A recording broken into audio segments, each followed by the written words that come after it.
And your yoga and meditation practice and your best-selling memoir, Devotion, is about the sort of the discovery of that, and the way that I read it, sort of the unlikely and in somewhat grudgingly, like, wow, is this what I'm doing? Am I really going to Kripalu? Am I really? And yet, it changed you, and it came out of a time of great, worry and fear about your son's health. And I wonder, is it essential for every Shiro to have some kind of spiritual journey? Does it always have to come out of this sort of descent time? That's such a great question. I think for me, the feeling of um, needing to go on this journey, it's as if it woke me up. I mean, it literally, this feeling was waking me up in the middle of the night. I was waking up at 3 o'clock in the morning every morning with this sense of something's wrong, something's missing, something.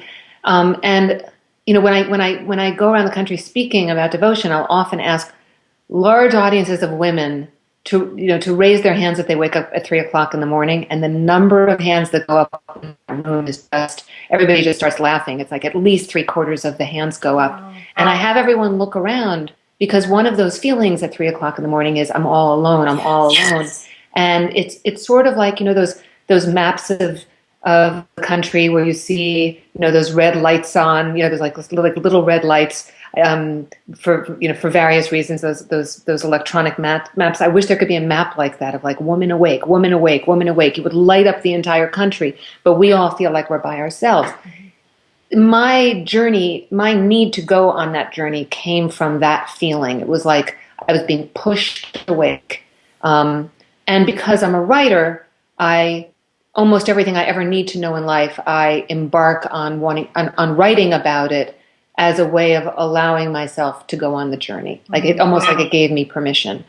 But in terms of whether it's essential for every Shiro to have some sort of spiritual connection or practice, I can't generalize. I know that the feeling for me was that I needed to identify my teachers. I am a teacher, and I've been a teacher for so many, but I had lost any sense that there was anyone out there that I needed to teach me. And so the process was kind of an amazing one, because once I had that realization, I need to open my eyes and see my teachers are probably all around me. I just haven't been looking. I don't need to go away. I don't need to travel. I don't need to get on an airplane. I just need to open my eyes. And almost the instant that happened, my teachers started to appear. And I wasn't looking for them. It was like I just opened my eyes, and they were practically in my own backyard. And so I write in Devotion about going to Kripalu, which happened in a very, very organic way. I had been one of those people who felt like I didn't have permission to go on a retreat like that. I was afraid of it. It was outside my comfort zone. I didn't know if I would find anyone there that I could talk to. I hadn't been away for years as a mom of a young kid, and I hadn't been, other than business trips, just a trip that was just for me. It felt selfish. It felt like, again, what right do I have? That inner censor, that little chattering voice was doing that all over again. But I met a man named Stephen Cope, who is one of the grand poobahs at Kripalu, and I met him in this very wonderful, coincidental way. And I thought, oh well, now I've met him, so I can go to Kripalu, and I'll take his workshop. And I got there, and he was teaching a workshop with Sylvia Boorstein, who is this great, amazing Buddhist teacher and writer. And that was only 3.5 years ago. And I mean, we are now in 2013. Devotion came out in 2010. And I think about that these days, because when I first walked into the doors of Kripalu, I was nervous. I felt out of sync. Everyone was wearing Birkenstocks. I don't own a pair of Birkenstocks. I just thought, what is this place? It's a former monastery, and it's very austere. And the first night that I was there, I sat down at a table next to a woman who looked kind of friendly, and I said, "Hi, I'm Dani." And she looked at me and smiled. And I said, "Hi, I'm Dani."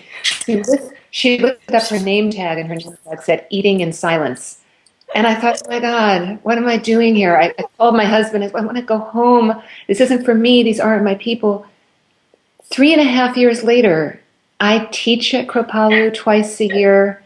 I consider them my family. I consider it my home away from home. I go up there when I'm not teaching and get a Reiki session, that 3.5 years, that's nothing. It's a blink of an eye. But it happened from taking this first step, from the willingness to say, I don't know. I don't know what's next. I'm going to say yes instead of say no. I'm going to step outside of my comfort zone. What's the worst that can happen? Maybe I'll discover something important about myself. Maybe I'll discover something new that I hadn't imagined. If you had asked me 10 years ago when I was teaching entirely in academic settings, places like Columbia University and New York University, if you had said to me, you are going to be teaching at the Kripalu Center for Yoga and Health, and you're going to be leading workshops of many people who range from advanced practitioners of the craft of writing to people who are wandering in, have no idea why they're there, I would have said, what are you smoking? I'm not doing that. No, this is my path. I'm on the academic path. And I still am. I also do that. But the idea that we imagine so little for ourselves when we keep ourselves in our little boxes of either where we come from or what we've been told about ourselves. And the idea, and I think part of this Shero's journey, which I love, is the idea that we so undersell ourselves and undervalue ourselves when we don't step outside of our comfort zone and say, or when we don't look around and say, what are these messages that I am getting right now? What are these? What is the universe actually knocking me upside the head trying to tell me? And that is something that I think is probably part of every woman's journey in that way, to be able to feel. I mean, so much of our lives, of our instincts come right from our gut, right from our solar plexus or our third chakra, right from that place of knowing. And when we really tune in and pay attention to that, I think amazing things happen.